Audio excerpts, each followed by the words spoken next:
Ng'ekifaananyi kya Paalamenti eri bannayuganda si kirungi ennaku zino olw'ebizze ebifulumizibwa mu mikutu gy'amawulire egy'enjawulo ku byekuusa ku nsaasaanya y'ababaka mu lukiiko lw'eggwanga. Olunaku lwa leero Sipiika wa Paalamenti alabudde emikutu gy'amawulire egigenda gye bawandiikako ebyasamwasamwa.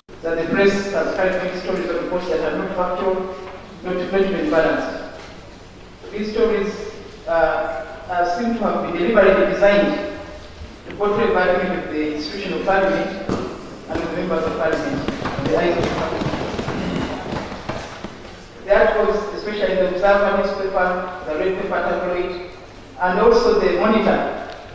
Yesterday there was a screaming headline, Speaker gives medal to Westgate and we. Honourable members, we are giving medals to over 2,000 former members of Parliament, starting from the Independence Parliament. But that was the headline. Wabula obudde buzze ku bunnaabwo nga kati Paalamenti eyagala kuyisa bbago likugira bannamawulire kusaka mawulire kuva ku Paalamenti. And then we get a comprehensive report and then we make a law. Kagame has dealt with it. You can't take coverage one. You can't. Kino kyangwe no feezi yankulaakulana. Feezi yankulaakulana abamu baba tebannagitegeera. Kakati ffe ng'abaasomako ebyamawulire nze wano sikirabako ttabu. Yenna akuwandiiseeko kalebule ng'omuntu gwe muloope bw'oba oyagala ng'omuntu.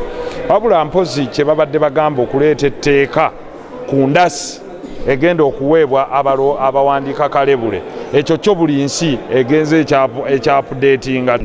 You should be out of us, you go to one person. We have got a commissioner. There are 3 commissioners. So you come to them, you talk to them. They give the details from the Parliament.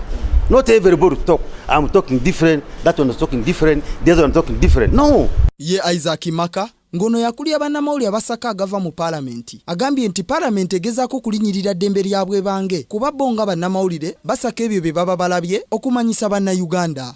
Era ffe tuli benyamivu era tutidde nnyo nti Paalamenti bwetandika okulwanyisa bannamawulire nga beekweka mu kintu nti bye tuwandiika biba biyombesa abantu.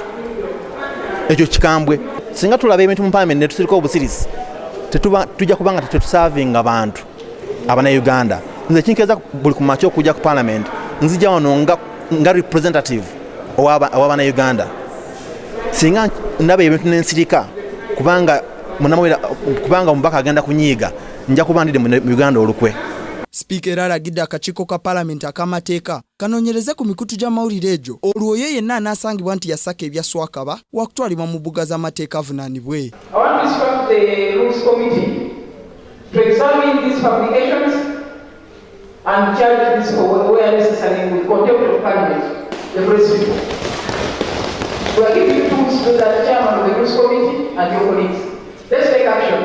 Paalamenti ezeesanga obuzibu bungi ne bannamawulire nga ne gye buvuddeko yagoba bannamawulire abawerako era ng'ekyawera ennemba n'emisango mu kkooti. Ku bizze biyitingana mu mikutu gy'amawulire egy'enjawulo nti Paalamenti yeefaako yokka olw'okudibudda ssente z'omuwi w'omusolo kati obwange bwolekeza bannamawulire nanti oyo yenna anaakwatibwa ng'afulumya ebyaswakaba ku Paalamenti wakutwalibwa mu mbuga z'amateeka avunaanibwe nanti akufumbira y'omutwe omufumbira ya bigere olwo ne mwenkanya evvumbe.